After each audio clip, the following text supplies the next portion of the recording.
Alright guys, today we've got a good one. It's the 2017 Honda CBR1000RR SP model. Now this is the middle of the lineup for 2017. So you do have three options. You have the base model, which is $16,499. Then you have this SP at $19,999, and then you have the SP2 model at $24,999.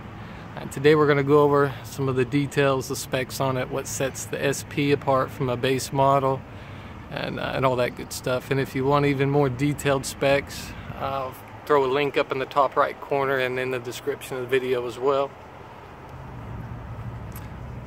And what we'll start with first, up front, this one does have Brembos compared to the standard Takiko setup on the base model, which is a 4-piston monoblock, of course radial mounted.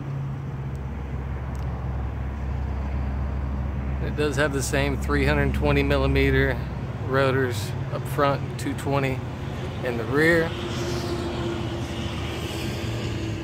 And also the wheels on the SP are gold instead of black. And speaking of wheels, that's one of the things that they changed for 2017. They're 5-spoke instead of 6-spoke Y setup, which was a way for them to save right at 100 grams. And another thing that sets this SP apart from the base model is the suspension front and rear. This has the Öhlins semi-active electronically controlled setup.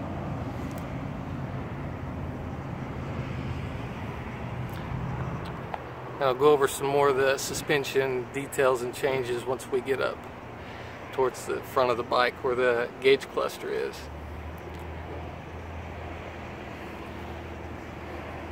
The SP only comes in one color scheme, which is this one.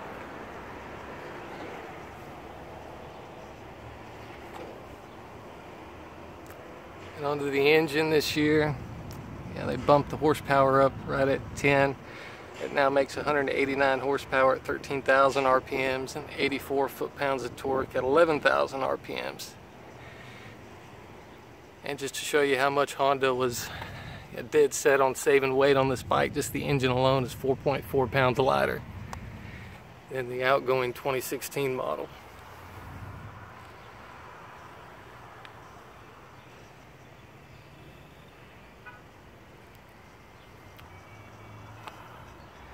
And the SP does come with the OEM seat cowl to replace the passenger seat. And as you can see, there are no passenger pegs. It has little block-off plates on them. And a titanium exhaust.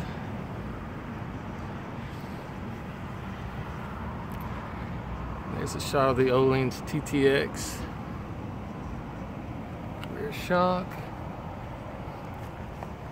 And another thing that sets the SP apart is you do have these Pirelli Diablo Super Corsa, tongue-tied today, Super Corsa tires compared to the Dunlap Sportmax D214s.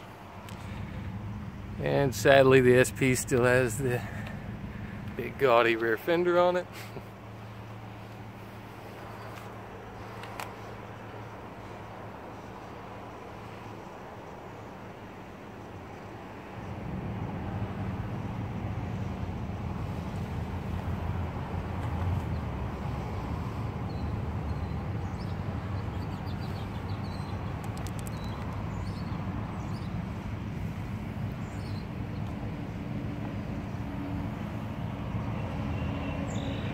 And all of the 17s come with the same 25th anniversary badging on the fuel tank.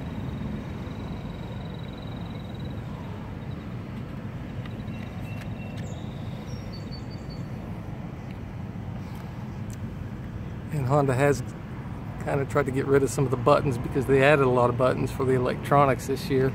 They got rid of the start button. It's built into the kill switch assembly. And then over on this side you have pretty basic headlights, and you have your lap timer button, and then also your selector and mode button.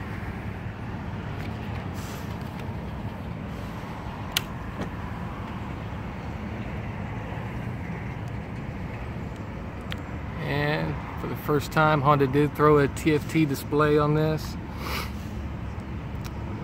And with your selector and mode button, you can control exactly which one of the 5 level power modes you're in. 3 levels of wheelie control, 9 levels of traction control, and also a 3-level selectable engine braking system. And you can also adjust your quick shifter, which comes standard on this model, with downshift assist as well as upshift like a typical quick shifter.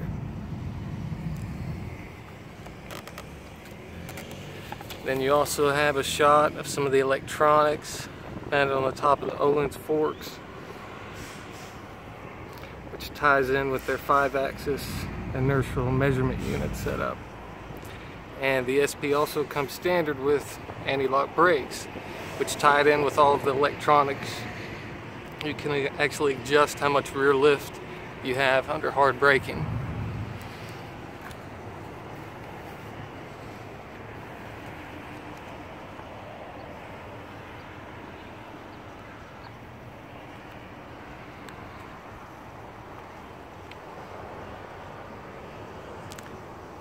And the SP also comes with a titanium fuel tank,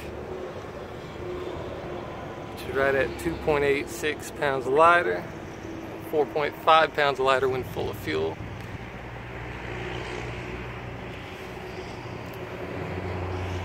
We'll go ahead and fire up.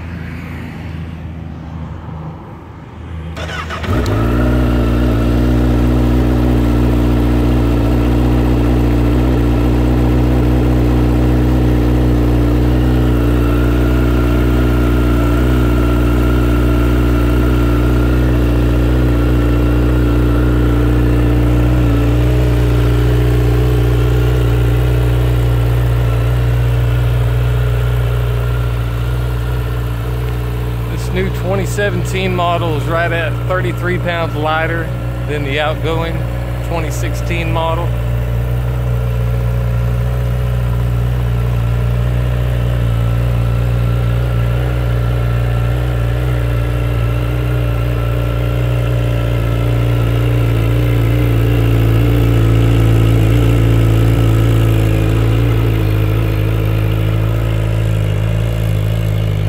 This is a cold start, which is why it's idling a little high.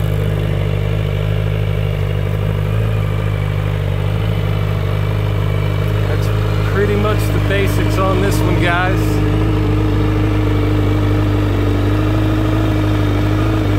And if you would, hit that like button. It always helps, gets my videos up near the top. Subscribe, we'll have some more 2017 CBR videos coming this week. And also, Honda just announced some of the 2018 CBR models yesterday that I'll have a link for in the description below. And as always, thanks for checking out the video, guys.